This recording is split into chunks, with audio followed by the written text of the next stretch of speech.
Bismillahirrahmanirrahim. Assalamualaikum warahmatullahi wabarakatuh. Teman-teman, kita bertemu lagi dalam mata kuliah anggaran perusahaan untuk pertemuan ke-7.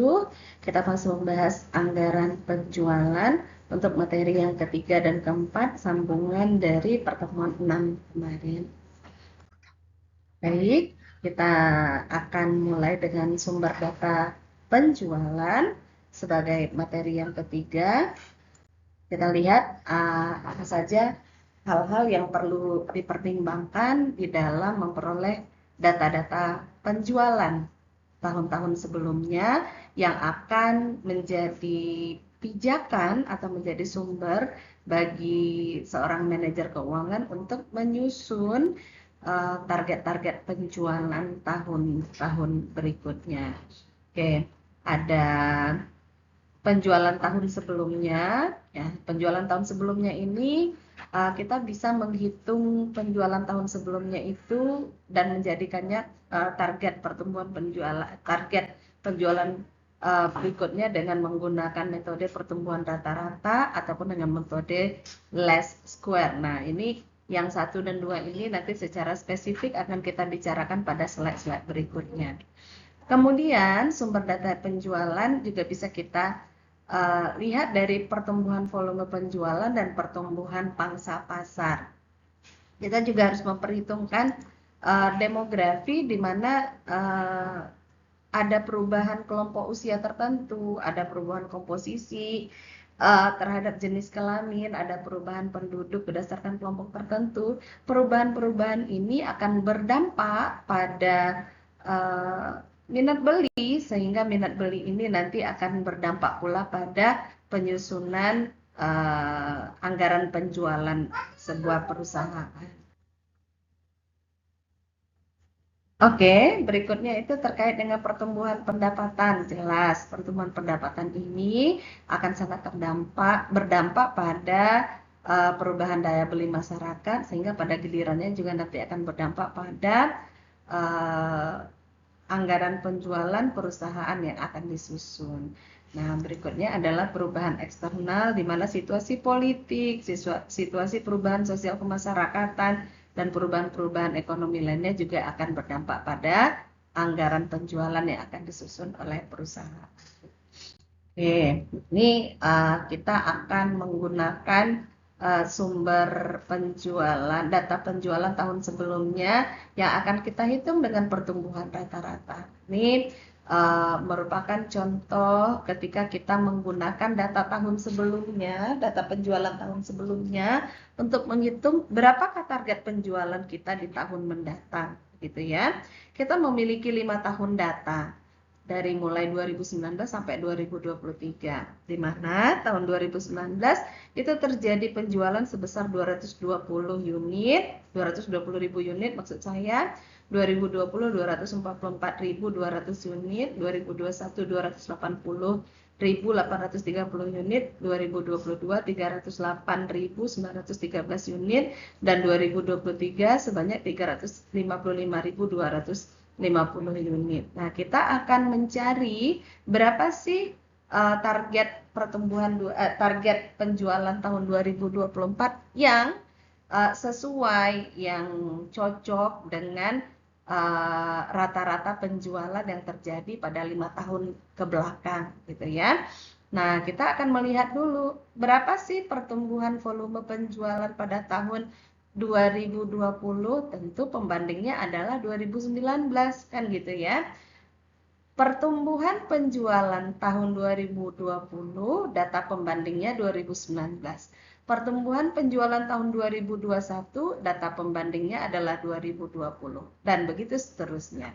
Sehingga kita akan memperoleh volume pertumbuhan penjualan tahun 2020 itu adalah 244.200 unit kurang 220 unit, yaitu sebesar 24.200 unit. Bertambahnya penjualan dari 2019 ke 2020 itu adalah 24.200 unit. Berapa persentasenya itu? Nah, tinggal dicari dengan 24.200 bagi 220 kali 100%, yaitu 11%. Nah, begitu seterusnya untuk tahun-tahun seterusnya. Sehingga kita akan memperoleh rata-rata pertumbuhan itu sebesar 11%, tambah 15%, tambah 10%, tambah 15%, dibagi 4. Kenapa 4? Karena ada 4 kali pertumbuhan ya. Pertumbuhan 1, pertumbuhan 2, pertumbuhan 3, pertumbuhan 4. Tahun periodenya ada 5, tetapi pertumbuhannya ada 4. Dari 2019 ke 2020 dan seterusnya, gitu ya. Sehingga ada pertumbuhan rata-rata sebesar 12,75%. Dari pertumbuhan rata-rata ini, berapakah volume penjualan yang bisa kita targetkan untuk 2024? Bisa kita hitung dengan cara berikut. Penjualan tahun 2023 kali 100% tambah 12,75% sama dengan 400.544 unit. Sehingga tahun 2024 target penjualan kita tetapkan sebesar 400.544 unit. Hal ini dengan pertimbangan kita telah menghitung menggunakan metode rata-rata pertumbuhan. Oke, berikutnya kita akan menggunakan metode least square. Metode least square ini merupakan metode statistik yang biasa digunakan untuk menaksir suatu tren atau kecenderungan ya. Nanti kalau teman-teman berada pada semester 5 atau 6 gitu ya, teman-teman akan belajar statistik atau praktika statistik, teman-teman akan belajar mengenai regresi atau kecenderungan. Teman-teman akan belajar kembali tentang ini. Nah, nanti akan ingat ya, Bu Vivi pernah mengajarkan terkait dengan least square. Ini adalah regresi sederhana. Oke. Menggunakan data time series. Data time series itu data dari tahun ke tahun seperti yang disajikan di sini dari 2019 ke 2023. Persamaannya adalah atau formulasinya adalah Y sama dengan A tambah BX, di mana A itu dapat kita cari dengan menggunakan rumus sigma Y bagi N, dan B dapat kita gunakan rumus sigma X kali Y bagi sigma X kuadrat, di mana sigma Y itu adalah jumlah penjualan aktual. Ini adalah Y, penjualan aktual. N jumlah tahun dalam data, berarti 1, 2, 3, 4, 5, maka ada 5 N-nya. Sigma X kali Y, jumlah perkalian X dan Y. Sigma X kuadrat, jumlah kuadrat dari variabel X. Variabel X itu apa? Variabel X itu adalah tahun ini kita jadikan X.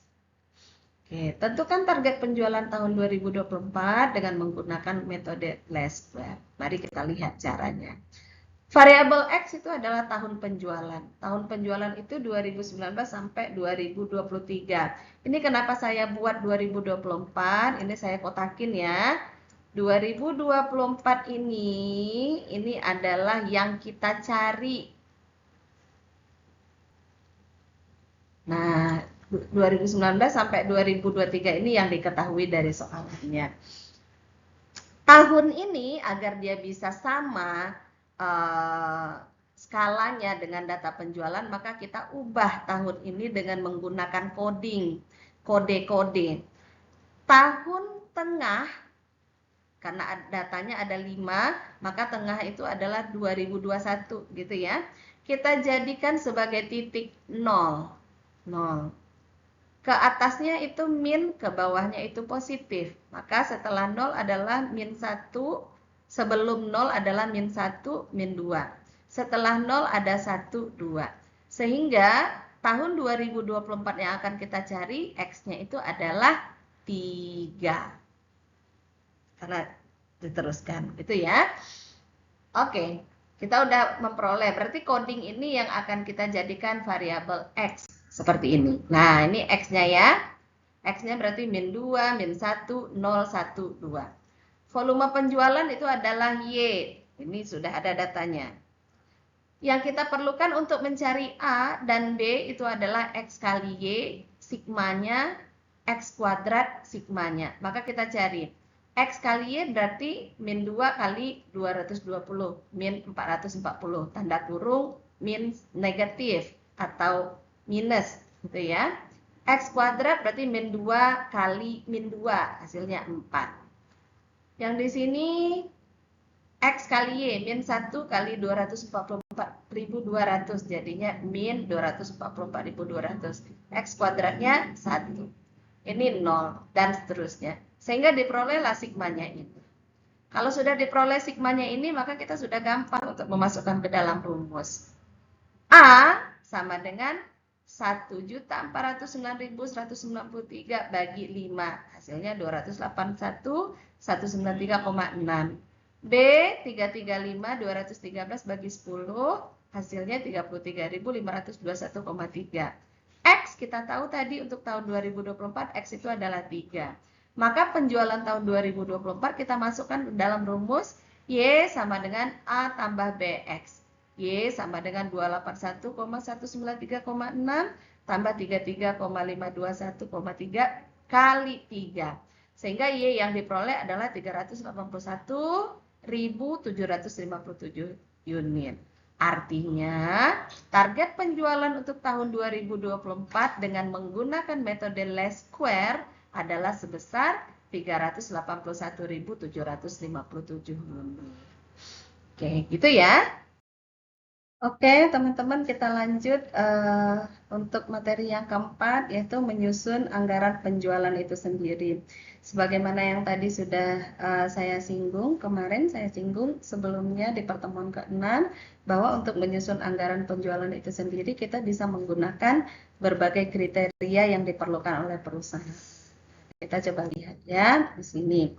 Pada pertemuan ini kita akan melihat bagaimana menyusun anggaran penjualan jika berdasarkan pada wilayah pemasaran, kelompok konsumen, jenis produk, wiraniaga, kelompok wiraniaga, dan waktu terjadinya penjualan. Kita langsung ke contoh kasusnya. Dilihat di sini, PT Rohul Garment adalah sebuah perusahaan produsen pakaian. Setiap wilayah pemasaran dipimpin oleh seorang manajer cabang. Perusahaan ini memproduksi kemeja anak laki-laki dan perempuan, pakaian dewasa pria, celana panjang pria dan wanita. Untuk 2024 merencanakan akan menjual. Nah, ini adalah situasi soalan yang benar-benar harus teman-teman cermati secara pelan-pelan gitu ya, sehingga dapat dipahami. Coba lihat kondisi pertama. Pakaian anak sebanyak 10.000 setel, di mana 60% pakaian anak laki-laki dan sisanya pakaian anak perempuan. Harganya masing-masing 30.000 dan 40.000. Kemeja pria dewasa 15.000 per setel, seharga 15.000 setel, seharga 60.000 per setelnya.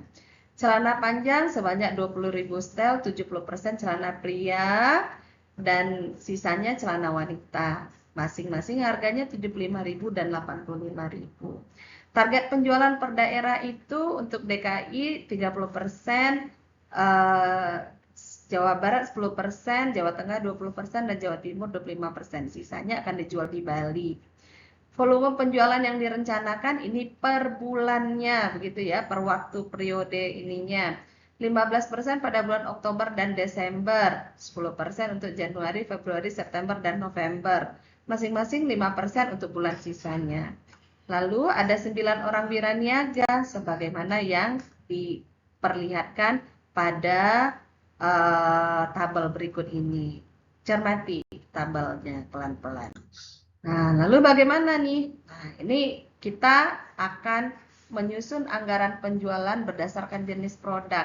Berdasarkan jenis produk itu tadi kan kita ketahui ada pakaian anak laki-laki A1, pakaian anak perempuan B2, kemeja pria C3, celana panjang pria D4, celana panjang pria E5. Maka ada 5 jenis produk. Untuk produk yang pertama kita ketahui bahwa pakaian anak itu ada 10.000 yang akan diproduksi. 60%-nya adalah pakaian anak laki-laki. Berarti 60% kali 10.000 itu hasilnya adalah 6.000. Gitu ya. Dan sisanya itu untuk anak perempuan. Berarti 40% lagi kali 10.000 jadi sisanya adalah 4.000. Harga masing-masingnya sudah ditentukan pada soalan, yaitu 30.000 untuk anak laki-laki, 40.000 untuk anak perempuan. Nilai adalah volume kali harga, tinggal dikali. Teman-teman pasti bisa mengisi sampai ke bawah ya. silakan diisi sampai ke bawah. Lalu kita juga akan menyusun penjualan berdasarkan periode waktu. Kalau periode waktu ini kita sudah belajar pada anggaran bulanan, anggaran operasional bulanan, tinggal diikut itu saja caranya. Coba lihat, pada bulan Januari A1 itu 600 pieces, 600 unit. Kenapa? Karena dia hanya ditargetkan menjual 10% saja pada bulan Januari itu dari seluruh produksi A1. Seluruh produksi A1 adalah 6.000, maka 10% dari 6.000 adalah 600 unit. Nah, begitu seterusnya ya. Sehingga A1 ini dari Januari ke Desember harus totalnya itu 6.000. Begitu seterusnya. Oke, kalau ini berdasarkan wilayah pemasaran. Wilayah pemasaran kita ada 5, ada DKI, Jabar, Jateng, Jatim, dan Bali. Lihat persentasenya, lihat jumlah keseluruhannya, baru dikali. A1 itu jumlah keseluruhannya 6.000. Maka kalikan persentase untuk DKI dengan 6.000. Kalikan persentase untuk Jabar dengan 6.000. Kalikan persentase Jateng dengan 6.000, Jatim dan Bali dengan 6.000. Maka totalnya harus 6.000 unit nanti dari DKI sampai ke Bali itu. Harga per unitnya 3.000 sehingga nilai penjualan adalah total kali harga 180 juta. Demikian seterusnya, insya Allah teman-teman akan bisa melakukannya. Nah, kalau ini berdasarkan wiraniaga, ada 1, 2, 3, 4, 5, 6, 7, 8, 9 orang wiraniaga. Wiraniaga ini marketing maksudnya ya, kalau teman-teman biasa mendengarkan terminologi marketing, wiraniaga. Oke, teman-teman tinggal lihat persentasenya untuk A1 si Ali harus jualan berapa, kalikan dengan 6.000. Benny harus jualan berapa persen, kalikan dengan 6.000. Sehingga total A1 di sini harusnya nanti adalah 6.000. Begitu seterusnya untuk sampai ke ini. Oke, beres. Nah, penyusunan anggaran penjualan itu sendiri tidak terlampau ribet ya, tidak terlampau rumit. Insya Allah teman-teman bisa memahaminya. Ulang-ulang kembali videonya. Silakan download worksheet yang telah saya sertakan di bagian materi Smart UPP. Kemudian kerjakan secara manual. Setelah itu kirim hasilnya.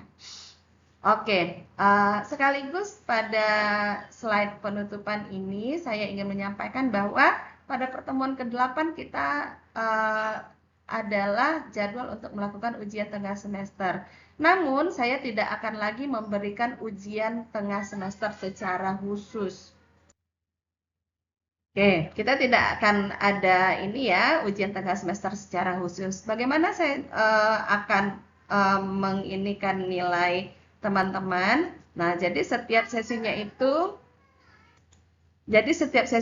kan teman-teman mengerjakan 2 tugas ya. Satu namanya tugas evaluasi, satu lagi ada worksheet.